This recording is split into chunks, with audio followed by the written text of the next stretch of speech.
refletiu a luz divina em todo o seu esplendor. Olá, mais uma vez programa Minha Fé, e hoje vamos falar um pouco sobre também o Dia da Umbanda, né? 15 de novembro de 1908, onde foi anunciada essa religião solo brasileiro, e onde trouxe a todos, né, os adeptos de hoje da Umbanda, uma porta de entrada, um caminho para a evolução espiritual, para também agregar junto às esferas espirituais, para fazer a caridade, para trazer a caridade também a quem necessita, o amparo e muitas vezes também alimentar a fé daqueles que buscam, através do plano espiritual, as respostas, né, dos porquês da sua vida terrena e também dos porquês, os caminhos dos espíritos, né, durante as suas múltiplas reencarnações. O Dia da Umbanda, dia 15 de novembro, ele é um marco, né, onde foi anunciado, como já falei anteriormente em outros vídeos sobre a história da Umbanda, onde o Caboclo das Sete Encruzilhadas veio anunciar essa nova religião, esse novo caminho. E com isso, muitas casas de Umbanda, né, buscam fazer as suas homenagens no dia 15 de novembro ao Caboclo das Sete Encruzilhadas, por trazer a todos nós essa nova religião. Uma religião nova, porém de uma bagagem e um conteúdo milenar. Quando falamos de caboclos, e aí aproveitamos então essa data do dia 15 de novembro, né, que todos homenageiam então a nossa religião de Umbanda, lembrando aí do Caboclo das Sete Encruzilhadas.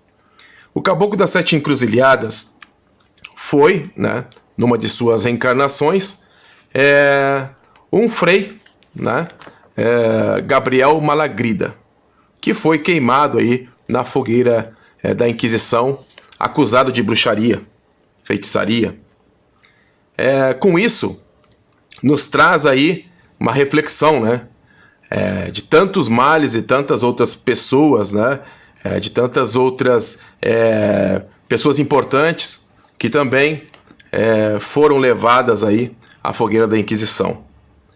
Mas retornando ao Caboclo das Sete Encruzilhadas, traz consigo uma sabedoria de um sacerdote cristão, um conhecimento, né, da palavra, né, do Evangelho, e com isso, né, como uma das suas falas, durante aí as incorporações em seu médium, Zélio Fernandes de Moraes, ele deixou claro, né, que tudo isso, essa bagagem, esse conhecimento, o favorecia para trazer uma mensagem de paz, uma mensagem de alívio e uma mensagem que pudesse auxiliar o ser humano nesse estágio terreno.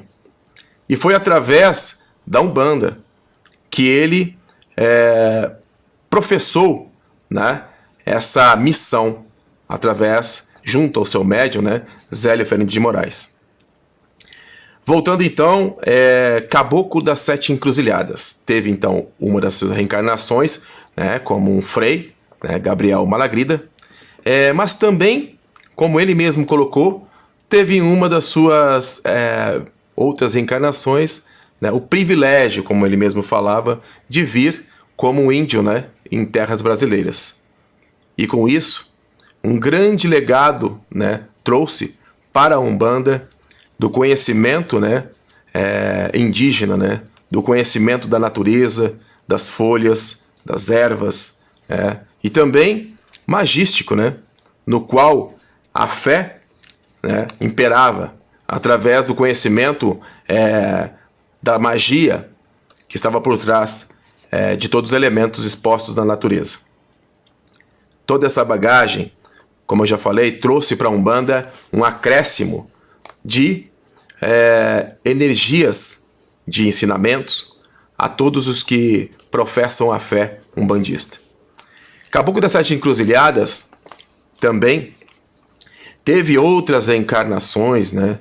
Teve outros momentos, né, na sua caminhada evolutiva, mas foram esses dois acontecimentos, essas duas reencarnações que realmente marcaram então para que pudéssemos conhecer por essência, né, o Caboclo das Sete Encruzilhadas. E por que Caboclo das Sete Encruzilhadas? Né? Como ele mesmo falou, né, que não haveriam caminhos fechados, né, para ele. O Caboclo das Sete Encruzilhadas tem também, junto à sua história, em uma das suas encarnações, né, como índio, né, em terras brasileiras, numa localidade. Isso foi trazido através dessa história, né, essa parte dessa história foi trazido através de um guia da falange de Oxóssi, através de um médium, né, que não se sabe ainda se esse médium ainda se encontra encarnado, trouxe uma mensagem descrevendo um pouco sobre o porquê Caboclo das Sete Encruzilhadas. O caboclo teve então a oportunidade de vir em terras brasileiras, em uma localidade aonde, em determinado momento, né, em um conflito entre índios, né, e donos de terras, né, houve então aí um grande massacre, né? Houve, na verdade, uma grande perda entre essas pessoas, né, índios e donos de terra. Mas a importância ficou através de alguns índios, né, um grupo de índios, né, importantes que tinham aí uma certa aliança com donos de terras que não tinham como, nas suas fazendas, a mão escrava, né? O escravo como sendo a mão de obra. Mas sim, eram pessoas pagas para exercer o seu trabalho, então não carregavam consigo essa sina de escravizar os índios ou de escravizar os negros. E, num desses conflitos, houve um grande massacre, índios tanto aliados quanto também pessoas que faziam parte aí dessas terras, né, dono dessas terras, acabaram sendo mortas, né, nesse conflito. E essas pessoas importantes, que tinham uma importância tanto na parte dos índios aliados quanto também das pessoas que tinham essas terras, esse grupo acabou morrendo, num total de 7 pessoas. E aonde houve então colocado 7 cruzes, né? Aonde nessa localidade acabou então sendo colocada como uma ilha, né? Um local ali das 7 encruzilhadas. E o Caboclo das Sete Encruzilhadas, através ocupando-se desse momento, né? De certa forma, trazendo a menção da luta, né, pela liberdade, da luta também pela igualdade, né, e do sentimento também da perda, né, de pessoas que lutavam pela paz, né, acabou então trazendo para o seu nome também Caboclo das Sete Encruzilhadas, ou Caboclo das Sete Cruzes, né. Essa pequena história que eu resumi aqui é mais para trazer uma informação trazida por um guia, através de um médium, né, que explicou sobre o porquê do nome Caboclo das Sete Encruzilhadas. Além disso, esse nome carrega também mais importância, através dessa explicação de que o caboclo se ocupou, né, mas também traz a importância de dizer que 7 encruzilhadas são originárias aí das 7 irradiações. E o que são essas 7 irradiações? São as 7 energias, né? São 7 orixás principais, aos quais trazem para o nosso plano as qualidades, né, divinas. E todas essas qualidades que se encontram em cada um dos seres humanos. Por isso o número 7, né, traz aí os 7 chakras, né, traz uma magística, né, e uma mística também na numerologia. E por isso o Caboclo das Sete Encruzilhadas se ocupa também, de certa forma, de 7 encruzilhadas, para denominar que ele está a serviço de Deus, a serviço das 7 radiações, 7 qualidades divinas assentadas nesse plano. Isso mais para explicar o quanto traz de informação quando se nomeia, né, um caboclo, uma entidade. Ele traz uma bagagem consigo que não é só da sua personalidade individual, como um espírito comum que teve algumas passagens, mas ele traz uma missão. E essa missão deve ser representada para que, com esse guia, com esse espírito, outros que tenham as mesmas qualidades ou qualidades parecidas possam se encontrar e possam trabalhar em afinidade e se enquadrar dentro do que nós chamamos dos grupos, linhas ou falanges de Umbanda. O Caboclo das 7 Encruzilhadas, alguns colocam como sendo um correspondente também da linha de Ogum. É um caboclo de Oxóssi correspondente aí da linha de Ogum. Trabalha muito nas questões de demandas, nas questões de abertura de caminhos, nas questões de saúde, nas questões do equilíbrio, né? Pelo fato de trazer aí uma missão grandiosa, levando em consideração as 7 irradiações divinas. E essas 7 irradiações, trazendo as 7 qualidades que compreendem o equilíbrio, né, do ser humano e ser espiritual. É um breve resumo, né, para conhecer um pouco do Caboclo das 7 Encruzilhadas. Com isso, a gente pode trazer também a menção de falar um pouco sobre outros caboclos, né, que são inúmeros caboclos. Cada qual trazendo consigo na sua linha, na sua falange, irradiações que representa caboclos de Oxum, caboclas de Oxum, caboclas de Iemanjá, caboclos de Xangô, caboclos de Oxóssi, caboclos de Obaluaê, enfim, todos trazendo uma intermediação, né, de uma dessas radiações, de uma dessas qualidades, de um desses orixás consigo. E especificando isso, trazendo as características também de cada um desses orixás. A Umbanda, ela traz, né, nomeia os espíritos como caboclos, né, entidades, dentro de cada uma dessas linhas e falanges, até mesmo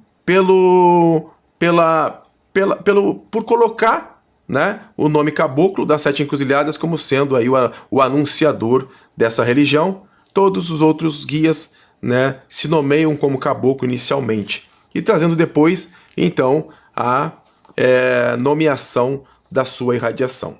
Mas nem todos os caboclos trazem consigo o nome, por exemplo, Caboclo de Xangô, Caboclo de Oxóssi. Às vezes traz um nome mais específico, mesmo que esteja dentro de uma dessas linhas ou falanges.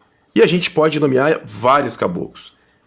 A gente pode nomear Caboclo Arruda, Caboclo Guiné, Caboclo do Sol, Caboclo Jandira, inúmeros caboclos, na verdade, que vêm num terreiro de Umbanda para trazer aí a sua mensagem. Podemos falar também na questão aqui da organização dentro dessas linhas, né? Muitos colocam como cada um como representante de uma das linhas dessas irradiações, ou das 7 linhas de Umbanda. A gente pode nomear aqui, então, o Caboclo Arruda, né, como sendo aí um caboclo da linha de Oxóssi, né, na linha das almas. A gente pode estar nomeando também aqui Caboclo Pena Verde, né, comandante da linha de Oxóssi. A gente pode colocar Caboclo Aririboia, representante de Oxóssi, né, na linha de Ogum também. Caboclo Obacoral, representante de Oxóssi na linha de Xangô.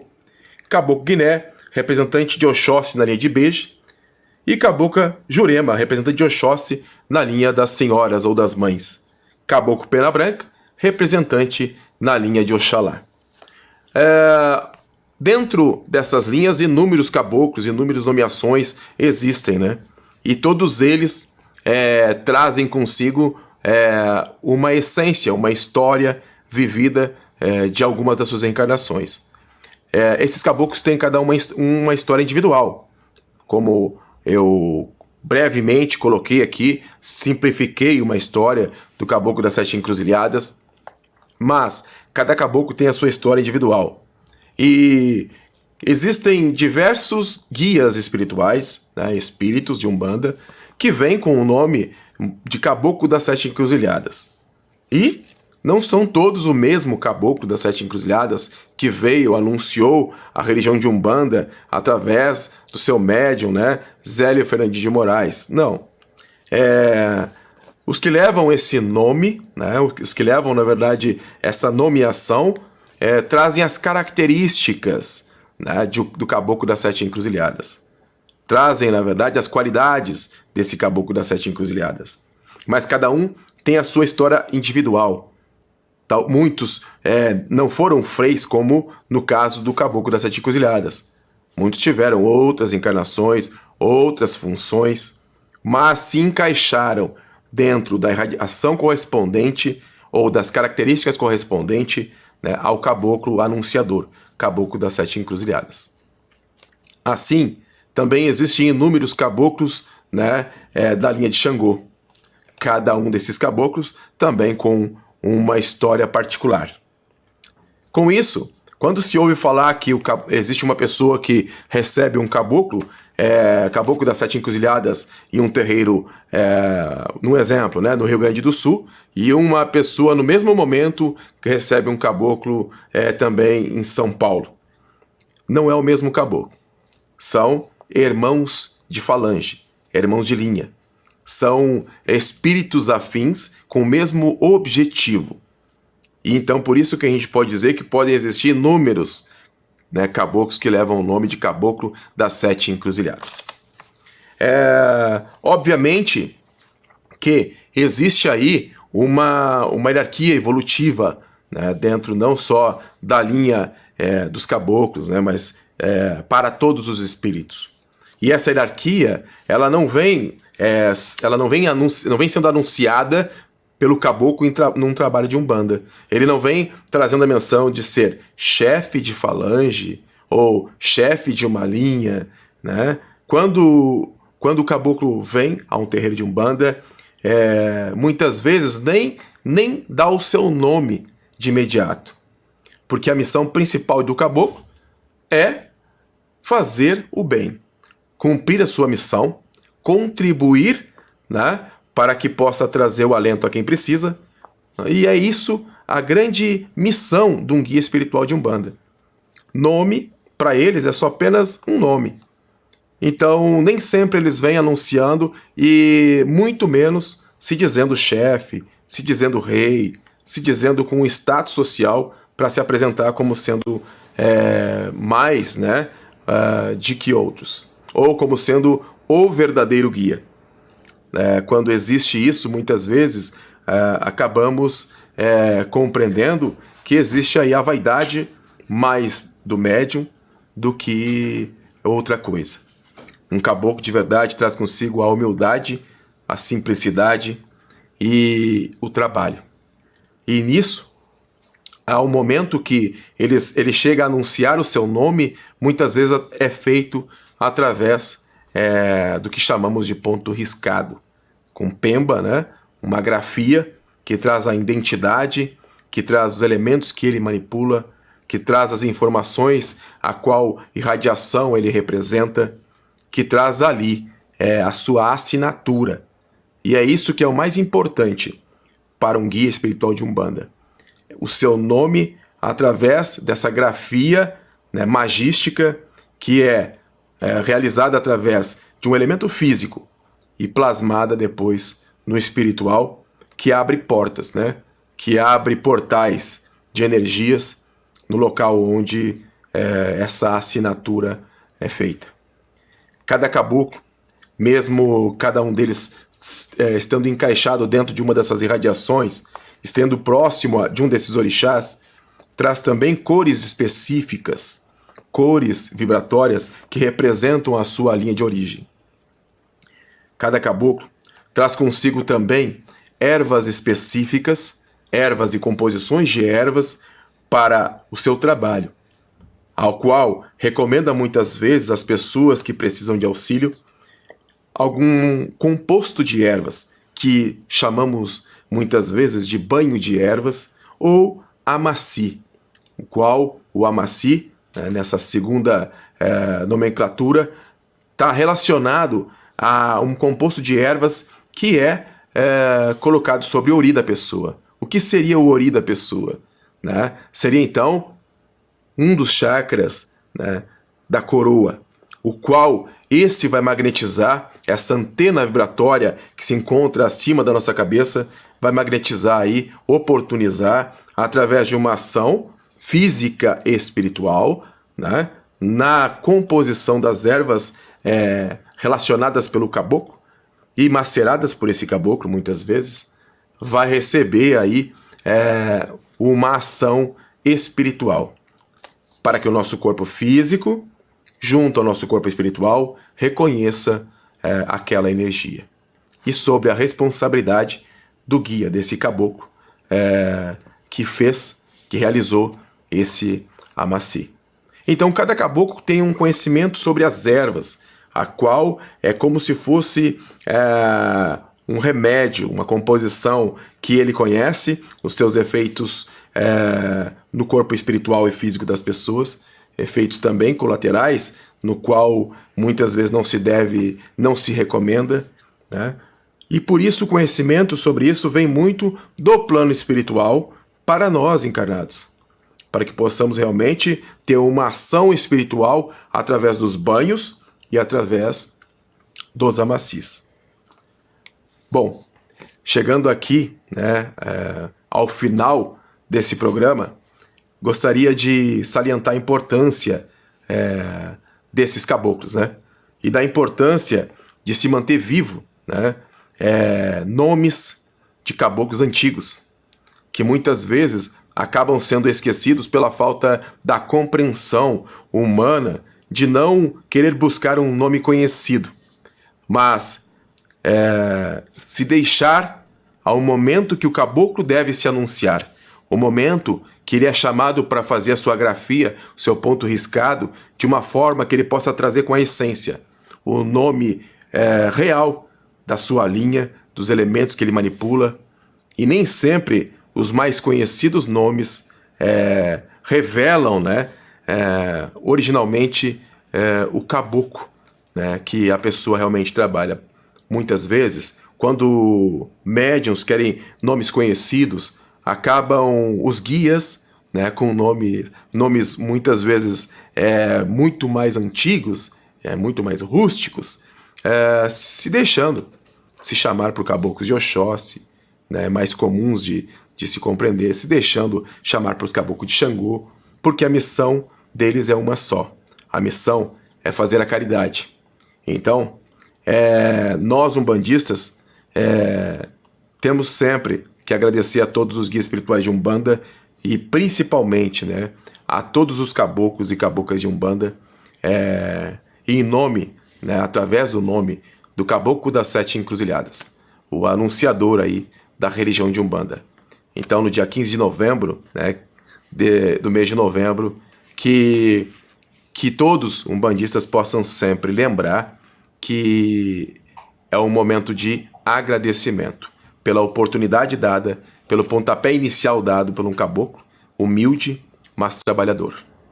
O meu axé a todos, o meu saravá, que os orixás possam abençoar cada um, umbandista e não umbandista também, com muita luz. Refletiu a luz divina em todo